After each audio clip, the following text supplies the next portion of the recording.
Bueno, estamos terminando la semana y esta primera quincena de noviembre aquí en Radio ADN y que hemos querido dedicar un par de minutos a hablar de economía, porque estamos con un invitado especial. Ha venido desde España, es presidente, fundador del Banco Español Renta 4, Banco de Inversión, Juan Carlos Ureta. Muchísimas gracias por estar con nosotros en Radio ADN. Bienvenido. Encantado, muchas gracias. Bueno, decía, una quincena que estamos terminando, que ha sido muy movida esta primera quincena de noviembre, con una reunión en desarrollo a esta hora ya en Lima con los países del Asia-Pacífico, de la APEC. Se viene la cumbre del G20 en Río de Janeiro y recién estuvimos reportando también la elección y el triunfo de Donald Trump en Estados Unidos. Todos elementos y factores que ya vamos a conversar pueden incidir en la economía. Y quiero partir con esto último. ¿Cómo observan ustedes el impacto que ya está teniendo o pueda seguir teniendo en la economía el triunfo del candidato republicano en Estados Unidos?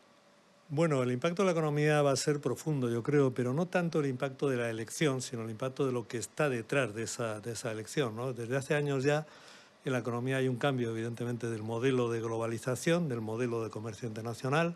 Esto no es nuevo, ni lo ha traído la elección de Trump. Esto viene ya del 2016, primer mandato de Trump, Brexit, y ahí se genera un cambio de modelo geopolítico, ¿no? Se pasa de ese modelo geopolítico en que había una convivencia pacífica entre la potencia dominante, Estados Unidos, y la potencia aspirante, China, y de un modelo de comercio internacional muy abierto, por decirlo así, y se va pasando a un modelo de comercio internacional con muchas más restricciones, aranceles, prohibiciones de exportación de tecnología, etcétera, etcétera, y a un modelo de convivencia entre la potencia dominante y aspirante, que ya no es convivencia armónica, que es más bien confrontación comercial, confrontación tecnológica, en definitiva, un mundo de fragmentación geopolítica. Sí, ¿ustedes temen que haya efectivamente una guerra comercial entre Estados Unidos y China?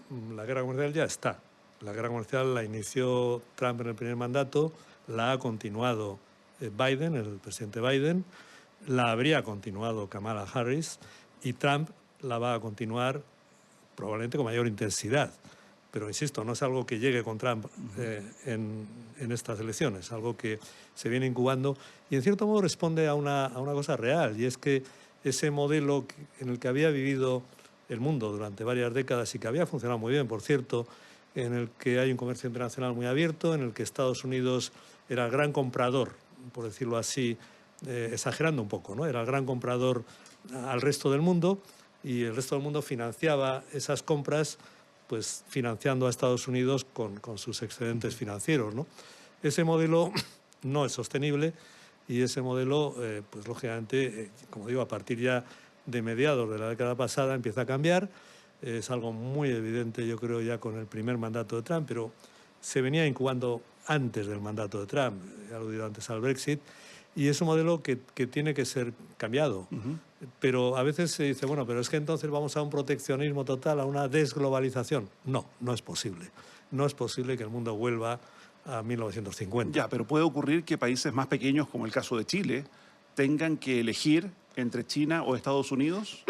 Hemos tenido ya conflictos con la renovación del pasaporte, el tema de los automóviles. Yo creo que el caso de Chile es un caso...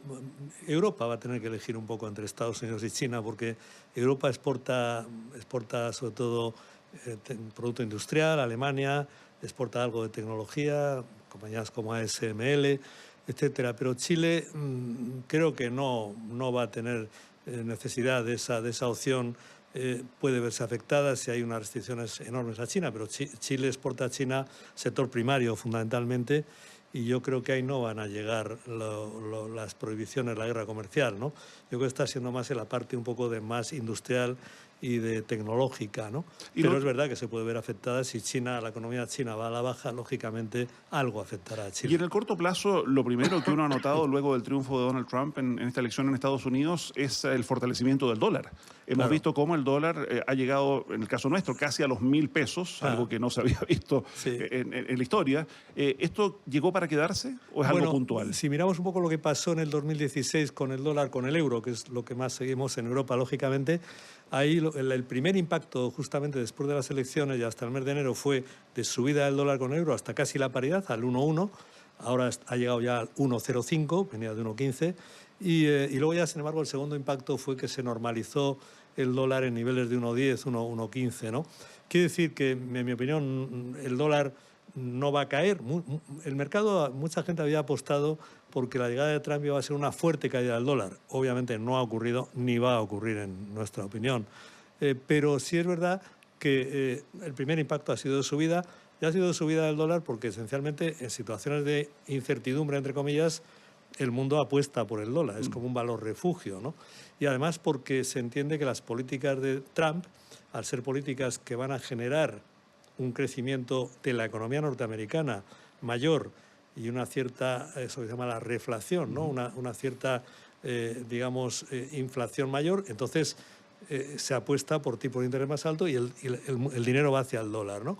Pero yo creo que es un primer impacto y creo que luego se normalizará y no veo grandes movimientos en el dólar con la llegada de Trump, igual que no ocurrió en el 2016. El primer impacto fue muy alcista, después se normalizó y el dólar con el euro lleva ya una larga, muy larga temporada entre 1,05 y 1,15. Y cuando sale de ahí lo hace por poco tiempo y por muy poco, ¿no? A propósito del dólar, ya decíamos, se reúnen en los próximos días los líderes de las principales economías del mundo en la reunión anual del G20, esta vez en Río de Janeiro, y leía declaraciones del presidente Lula de Brasil, que llama a sus colegas a desdolarizar el comercio mundial.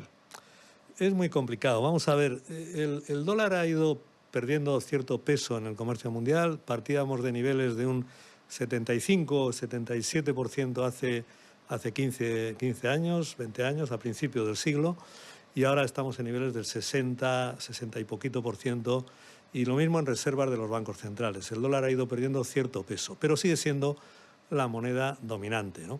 Es muy difícil desdolarizar la economía mundial, y es muy difícil porque el dólar y la economía norteamericana, nos guste o no, sigue teniendo la confianza de una gran parte del mundo. Sí. No todo el mundo, pero la mayor parte del mundo.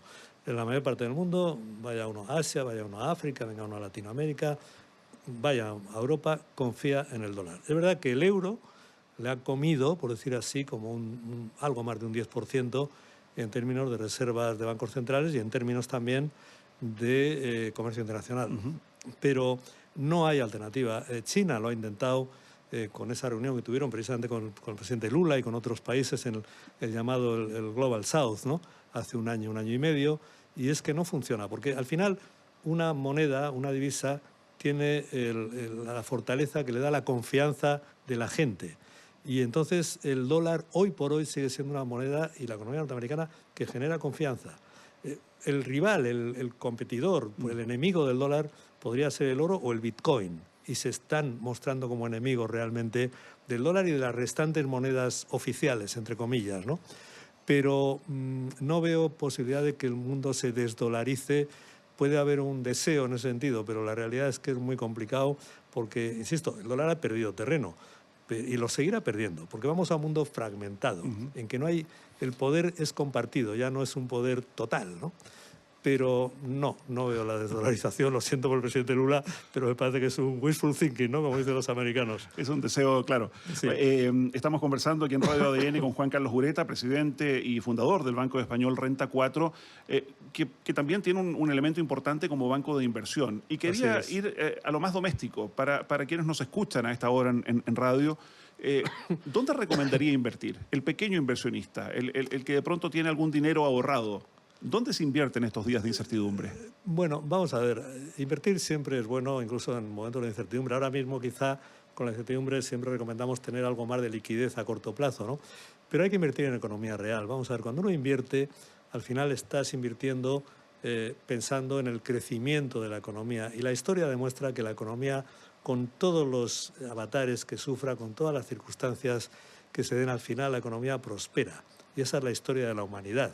Y cuando uno invierte tiene que apostar por participar en el crecimiento futuro de la economía. A veces la apuesta tiene que ser algo más gradual o más cautelosa. Estamos en tiempos efectivamente de cambio, de una enorme, profunda transformación de la economía, pero hay que invertir en economía real.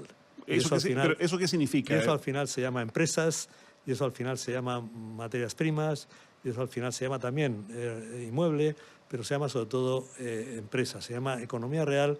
Es invertir en las empresas, porque las empresas generan una utilidad y esa utilidad da un beneficio y ese beneficio da un retorno al que ha Ya, y invertido esa en ellas. inversión en empresas, necesariamente a través de instrumentos de bolsa. Ustedes también tienen una Bueno, corredora de bolsa, bueno, pero porque acá también el riesgo está sí. en que una persona que por primera vez desea incorporarse, ingresar a este tipo de inversión, muchas veces no sabe los costos asociados, Sí, la renta que se claro, paga, claro. y termina pagando, como decimos acá, el noviciado.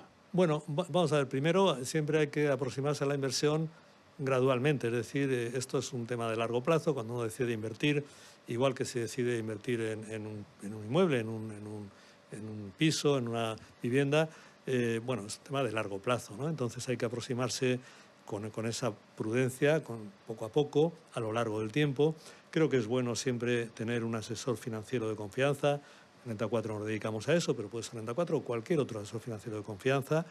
Creo que es bueno, lo mismo que si tenemos un problema de salud vamos al médico, si queremos comprar una vivienda nos dejamos asesorar, o un coche por alguien que conozca un poco ese tipo de productos. Yo creo que es bueno que cuando decimos invertir, entrar en conversación con alguien que nos merezca confianza y que sea especialista en ese tema, ¿no? Y a partir de ahí ir con tranquilidad. Yo creo que la inversión siempre es positiva. La experiencia de inversión siempre es positiva. Hablamos de inversión y de inversión de largo plazo. Otra cosa diferente es que uno quiera especular y uno juegue a ser un trader de Wall Street y cosas de ese Una tipo. pasada.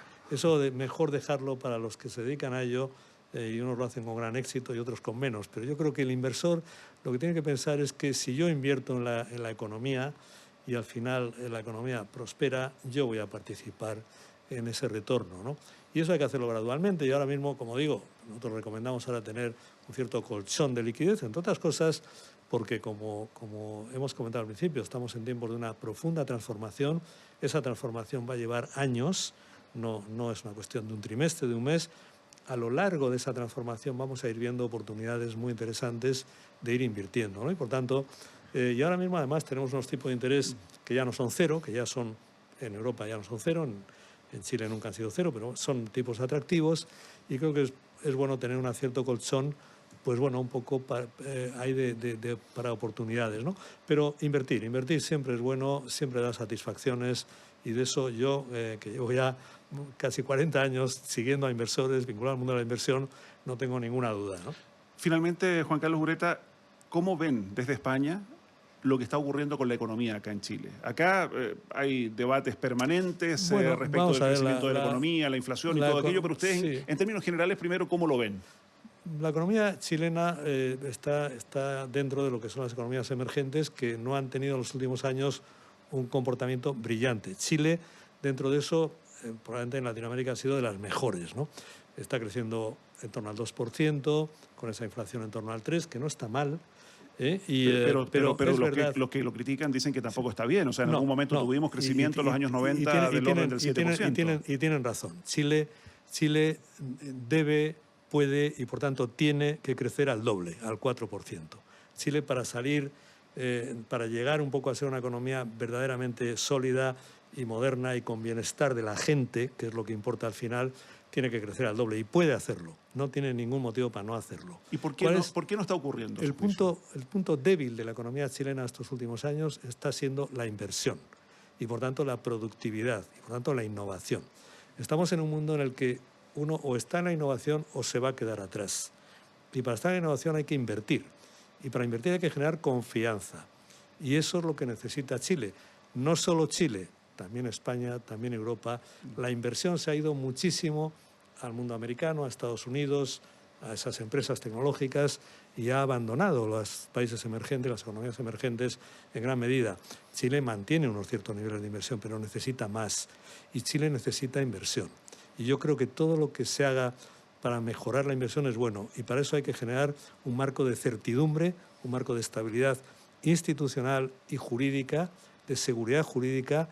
Hay que generar una cultura pro empresa, que yo creo que es muy importante, y quizá ese es de los mensajes que un poco la llegada de Trump nos deja un poco al resto del mundo, incluida Europa, ¿no? Que realmente tenemos que tener una mentalidad muy pro empresa y pro inversión. Creo que eso es bueno porque al final es pro empleo, y pro mejora de la economía. Y en este lado del mundo, cuando en este escenario de incertidumbre se habla de escenarios de guerra, no solo en Ucrania, no solo en Medio Oriente, sino que de estas guerras comerciales, esta zona del mundo, esta Latinoamérica, ¿puede ser también un lugar refugio para esas inversiones? Bueno, vamos a ver, Latinoamérica tiene 660 millones de habitantes, tiene en torno al 6% del PIB mundial, tiene mucha capacidad de crecimiento. Latinoamérica puede ser un lugar de, no sé si refugio, pero de destino de inversiones, sin duda. Yo creo que Latinoamérica lo que le hace falta es generar esa confianza y esa estabilidad. Todos sabemos que no es el caso de Chile, afortunadamente, pero que ha habido países en Latinoamérica que han tenido mucha inestabilidad y que no han generado ningún atractivo, más bien han generado un rechazo a la inversión. Chile no, Chile ya fue un país que atrajo muchísima inversión, los últimos años lamentablemente no, pero es verdad que debe volver a ello y tiene toda la capacidad para volver a ello. Y yo creo que Latinoamérica debería atraer inversiones de forma creciente, pero por un motivo muy sencillo, y es que el retorno de la inversión aquí es mayor que en otras zonas y por tanto tiene que atraer inversión. Y yo creo que lo conseguirá, ¿no? Muy bien, pues nos quedamos Sin con duda. eso. Nos quedamos con Sin eso. duda. Juan Carlos Gureta, presidente, fundador del Banco Español de Inversiones, entre otros puntos, Renta 4. Muchísimas bien. gracias además por visitarnos acá en los estudios de Radio ADN. Pues muchas gracias, encantado.